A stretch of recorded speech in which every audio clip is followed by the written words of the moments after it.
हरे कृष्णा। आज की इस वीडियो में हम आपको बताएंगे कि कैसे करें मार्गशीर्ष मास की मोक्षदा एकादशी 2025 व्रत का पारण।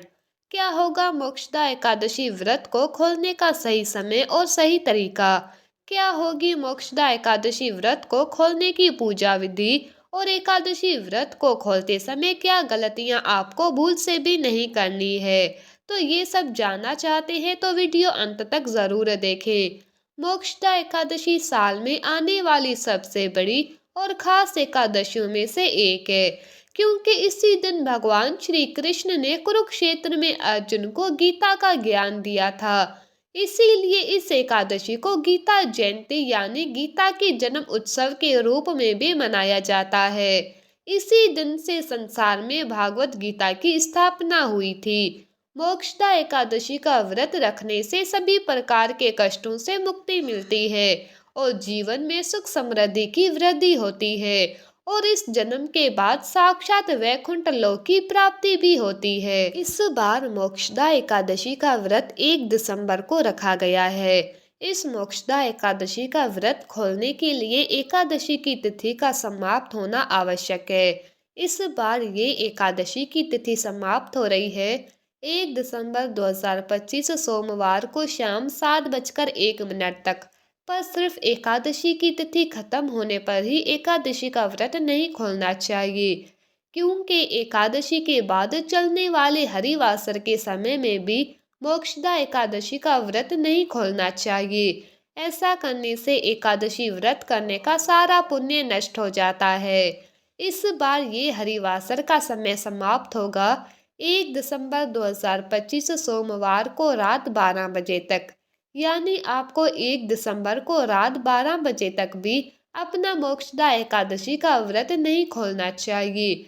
सिर्फ द्वादशी की तिथि में ही एकादशी का व्रत खोला जा सकता है। मोक्षदा एकादशी के बाद द्वादशी की तिथि आरंभ हो रही है 1 दिसंबर 2025 सोमवार को शाम 7:02 से और ये द्वादशी की तिथि समाप्त हो रही है 2 दिसंबर 2025 मंगलवार को दोपहर 3:57 तक। 2 दिसंबर को द्वादशी पर ब्रह्म मुहूर्त सुबह 5:20 से सुबह 6:08 तक रहेगा। सूर्य उदय सुबह 6:56 पर होगा। सूर्य अस्त शाम 5:36 पर होगा। इस दिन द्वादशी तिथि की प्रातः काल की पूजा का शुभ मुहूर्त सुबह 5:36 से सुबह 6:57 तक रहेगा। सायंकाल की पूजा का शुभ मुहूर्त शाम 5:24 से शाम 6:57 तक रहेगा और इस दिन राहु काल दोपहर 3 बजे से दोपहर 4:30 तक रहने वाला है। इस अशुभ राहु काल में भी अपना मोक्षदा एकादशी का व्रत ना खोले, ना ही द्वादशी तिथि की पूजा करे, वरना आपका एकादशी व्रत करना असफल हो जाता है। आइए अब जानते हैं मोक्षदा एकादशी व्रत को खोलने का शुभ समय और मुहूर्त।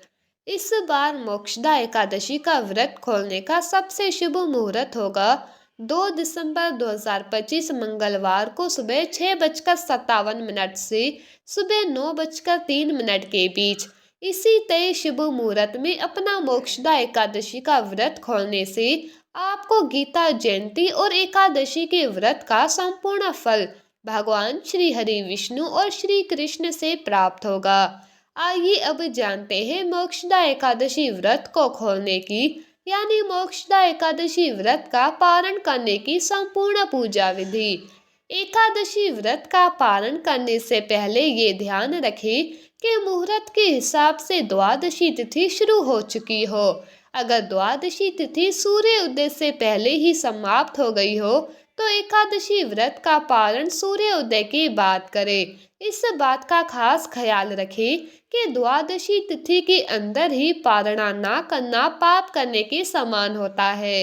इसीलिए द्वादशी तिथि के शुभ मुहूर्त के अंतर्गत ही एकादशी व्रत का पारणा करें, तभी आपको एकादशी व्रत का पुण्य मिलेगा, अन्यथा आपका एकादशी का व्रत मान्य नहीं होगा।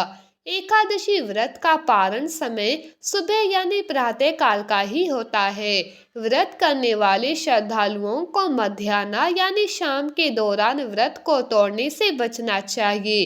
अगर किसी कारण से कोई प्रातः काल में पारण नहीं कर पाया है तो उसे फिर मध्याह्न यानी शाम के बाद ही एकादशी के व्रत का पारण करना चाहिए। एकादशी के अगले दिन सुबह जल्दी उठकर पहले स्नान करके तुलसी देवी को जल अर्पित करें, क्योंकि गर्मी के समय में पूरे दिन बिना जल के रहने से तुलसी देवी सूख सकती है और एकादशी की 2 तिथियों पर तुलसी देवी को जल नहीं दिया जाता। इसीलिए द्वादशी की तिथि पर सबसे पहले तुलसी देवी को जल देना आवश्यक है। फिर तुलसी महारानी को फूल चढ़ाएं और उनकी आरती करें।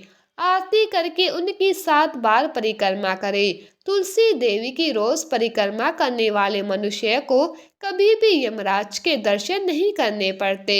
और अब विष्णु जी की पूजा के लिए तुलसी देवी के कुछ पत्ते ले लें। अब भगवान विष्णु को स्नान करवा के उनका पीले वस्त्रों से श्रृंगार करें। उनको पीले फूल और तुलसी पत्र चढ़ाएं। फिर भगवान विष्णु की आरती करें और आरती के बाद जाने अनजाने में एकादशी व्रत के दौरान आपसे हुई सभी छोटी बड़ी गलतियों की करुणामयी भगवान श्री हरि विष्णु से क्षमा मांगे। इसके बाद भगवान विष्णु से ये एकादशी व्रत स्वीकार करने की प्रार्थना करें। आइए अब जानते हैं कि क्या खाकर आपको एकादशी का व्रत खोलना चाहिए। द्वादशी के दिन भगवान विष्णु जी को घर पर सात्विक तरीके से बनाए गए पकवानों का ही भोग लगाएं। ये पकवान मीठे या नमकीन दोनों हो सकते हैं। यदि आप द्वादशी के दिन मीठे चावलों का भोग भगवान श्री हरि विष्णु को लगा सके तो ये और भी अधिक शुभ होगा, क्योंकि द्वादशी तिथि के दिन पीले या मीठे चावल खाना बेहद शुभ माना जाता है। एकादशी के व्रत में चावल खाने पर रोक होती है, इसीलिए द्वादशी व्रत को खोलते समय चावल खाकर ही व्रत खोलने का नियम है।